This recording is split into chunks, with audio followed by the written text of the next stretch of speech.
Many times, we need to fit functions other than polynomials to a set of data. There are a wide range of these types of functions, but I'll talk about just a couple of them in this video. I'll show you some tricks that let us use a straight line curve fit to create these types of functions. Power functions, for example, are in the form of x to some power beta, which can be a non-integer, times a coefficient alpha. Another common class of functions are exponentials. Examples of those are functions in the form alpha e to the beta x and alpha times 10 to the beta x. All of these types of functions can be transformed into linear functions by using logarithms. We can then perform a curve fit of the linear function and undo the transformation to determine the coefficients alpha and beta in these functions. The approaches presented here for these functions are also applicable to some other types of functions, but I'll just go over a couple of examples in this video. Before using logarithms to transform our equations, let's talk about logarithms and their properties. In a sense, logarithms are an inverse of exponentiation. So, by applying a logarithm, you can undo an exponent. So if you have a function x equals a to the y, where a is a number and x and y are variables, if you take a logarithm that has a base a, denoted by log sub a, of a to the y, you get y back. So the base a logarithm of a to the y is just y. This might not seem like much of an improvement, but there are some properties of logs that make this useful. One property that we'll use is their ability to convert multiplication to addition. The logarithm of the product of two numbers is equal to the sum of the logarithms of the individual numbers. So log of x times y is the sum of log of x plus log of y. Another useful property is that the logarithm of a number x raised to the nth power is the same as n times the log of x. So logarithms can also be used to convert exponentiation to multiplication. There are a few choices of bases for logarithms that are given special names. A logarithm whose base is the number e is called the natural logarithm and is indicated as ln. A base 10 logarithm is denoted by log with no subscript. MATLAB has two functions that calculate logarithms. The log10 function returns the base 10 logarithm of its argument. The log function returns the natural logarithm of its argument. These tend to be the most commonly used logarithms. Now let's talk about using logarithms to perform an exponential curve fit. The form of the function we want to fit to the data is alpha times e to the beta x. If we take the natural logarithm of this equation, we get the natural log of y is equal to the natural log of alpha plus beta times x. If y is a number, then natural log of y is a number, and if alpha is a number, then natural log of alpha is a number.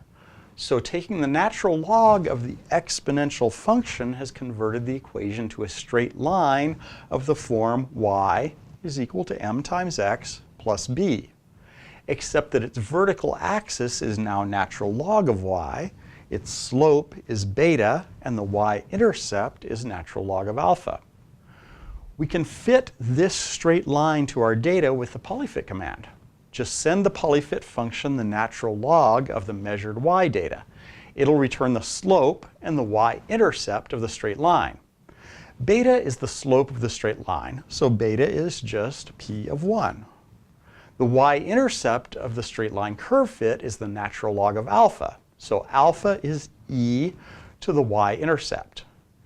Exponential functions are a particularly useful type of function. They describe the response of a system with a single energy storage element. The example I'm going to look at is the speed of a rotating flywheel that's allowed to drift to a stop. So first, I'll show how the data measuring this is acquired, and then I'll do some curve fitting to estimate the parameters in the exponential curve that describes the flywheel speed. This is a DC motor. It's connected to a flywheel.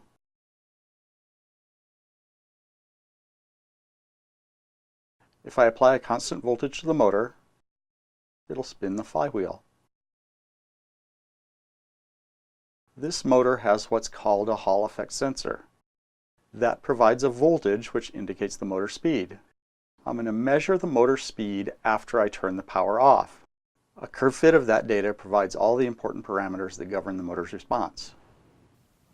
The form of the response for this system is an exponential function.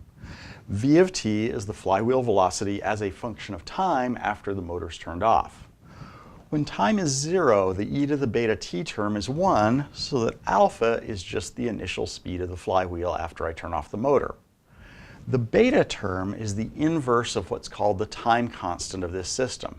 The time constant's a measure of how quickly the system can respond to some input. It's a fundamental parameter for this type of system, so once we've found that, we know a lot about the system itself. To do the curve fit, I'll convert this equation to linear form by taking the logarithm. Next, I'll use MATLAB to perform a least squares best fit to determine the natural log of alpha and beta. From the natural log of alpha, I can determine alpha itself.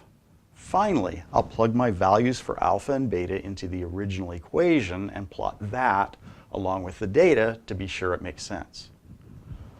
I recorded the response data with an oscilloscope and saved it as a text file.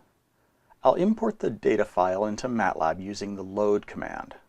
I put the data file in my current working directory so I can use the syntax load motor response dot dat with a space dash ASCII.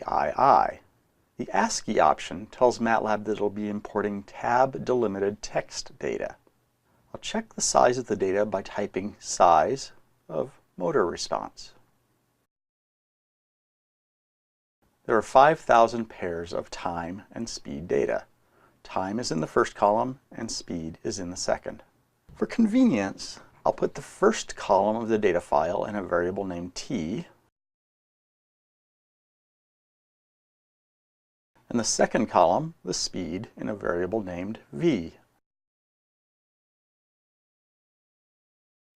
It's always a good idea to take a look at the data before doing any analysis on it. So I'll plot speed versus time. I'll use dots to denote the data points. The data are pretty noisy and exist only at specific voltage levels, which I sort of expect based on the way the Hall effect sensor works. Next, I'll do my curve fit. For reasons that I'll discuss later, I'm going to use only the first 2,500 data points for the curve fit.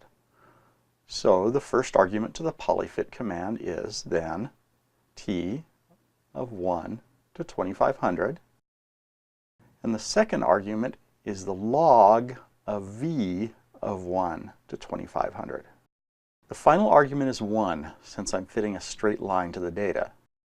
To get the coefficients in the exponential curve, I set alpha to e to the second element of p. Beta is just the first element of p, so beta equals p of 1. Now I'll plot the curve fit and the data for the entire 5,000 points. First, I need to evaluate the function for the values of time in my t-vector. Finally, I'll plot the data along with the curve fit.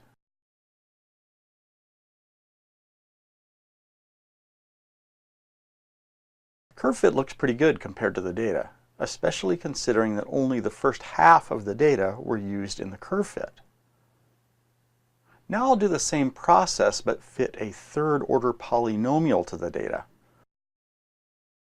I'll still use only the first 2,500 points for the curve fit, but I'll evaluate the polynomial for the entire 5,000 points when I compare the result to the data. Finally, I'll plot the data and the curve fit over the entire time period. The curve fit's pretty good for the first half of the time period, but things start to look really strange after that. The curve fit is saying that after the motor's turned off, the flywheel will slow down for a while, but will then start to speed up again. This is obviously wrong since it's not physically reasonable. This example emphasizes that it's important to use what you know about the system when fitting curves to data. The exponential curve fit was based on some physical insight into the system, and it worked out great. The polynomial was chosen pretty arbitrarily, and it fails even the simplest sanity test miserably. The point here is that choosing a random function type to represent your data is usually a bad idea. You always want to understand something about the system and choose a function that reflects its expected behavior. There are lots of other types of functions which are commonly used for curve fitting. Some can be dealt with using the techniques in this chapter, and others can't. If you're interested, MATLAB has an add-on package called the Curve Fitting Toolbox, which will help you easily curve fit using nearly any type of function. It does cost extra though. The next topic will be interpolation. This is similar to curve fitting in that it allows us to estimate values of a function between provided points. However, interpolation assumes that all the given data points are correct, rather than trying to find a best overall approximation to a set of data.